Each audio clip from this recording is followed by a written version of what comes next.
Guys, it is me, Ms. Ramirez, and I am just going to speak to you a little bit about Primal Screen by Ellen Goodman. When I go over this, I would like you to have your document open and see what you can add in, okay? So we talked about how this picture depicts some laziness in the kids. Maybe their parents aren't taking care of them. We talked about them looking like they needed to be more active and they needed to go out. So those are all important things. We also talked about how this dark bolded section right over here talked about the tube and how too many people were actually just sitting in front of there and not socializing, and that all they were doing was spending time watching TV, but they weren't really bonding, they weren't talking, okay? In addition, it showed that the tube was looked at as having a negative connotation. Now, when we look at some more active reading details, okay, it mentions that there's a Roper poll, okay? So a poll usually has a survey and it gives a few statistics. So it mentions right over here that it even causes fights. So if you don't have that highlighted, you probably want to make sure that you highlight that. It says that TV watching causes fights, and that fighting and arguing about television, it was a strong contender. It didn't come out as number one, but it was a strong contender, which means that a lot of people argue about TV. Okay. It also talked about more in the Gallup poll that people were worried about the stuff that was on TV, like too much sex and too much violence. Now, the real thing that we have to worry about, that she starts talking about, is that we know that our worst aspect of our addiction isn't what's on TV, but how long the TV is on. So it's not as terrible what's on there, but that we're watching it for so long. So this Gallup poll also mentioned that the way to fix this, okay, and it says it right over here, the way to improve family life, and I'm going to highlight that in a different color, all right, is by sharing family needs, recreational activities, and chores. And we talked about that. Recreational activities means maybe going out, playing, having some fun, all right? But families aren't doing it, all right?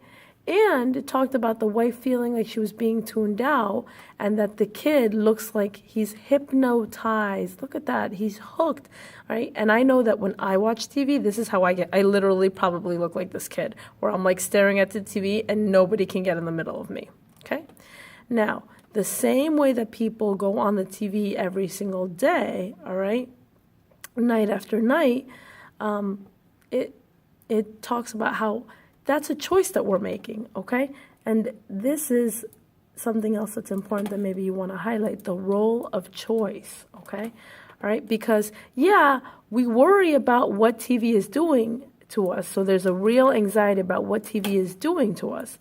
But in addition to that, we are allowing it to happen. We're letting it happen. As a society, you're the one that's deciding to go home, sit in your room, turn on your Netflix or whatever else, or YouTube, and sit there and watch all of these movies. No one's forcing you to do it. You're doing it, okay?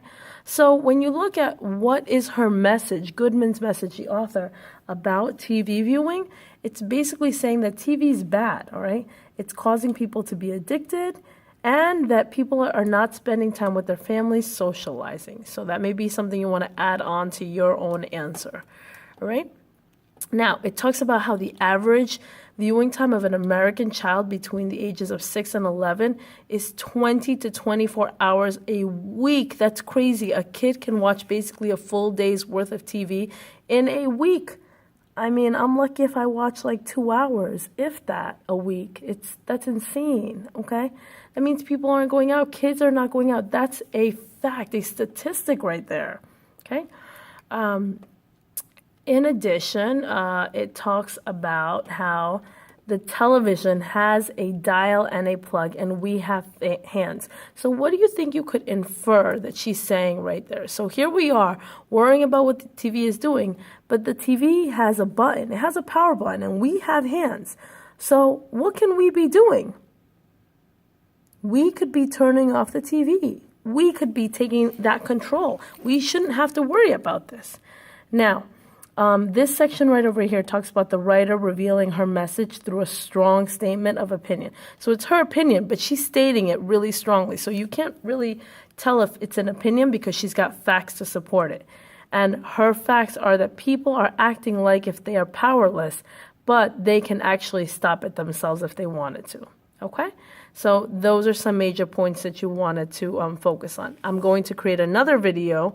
Actually, no, I'm going to continue it. No, I am. I'm going to create another video that's going to be about Primal, about the pedestrian.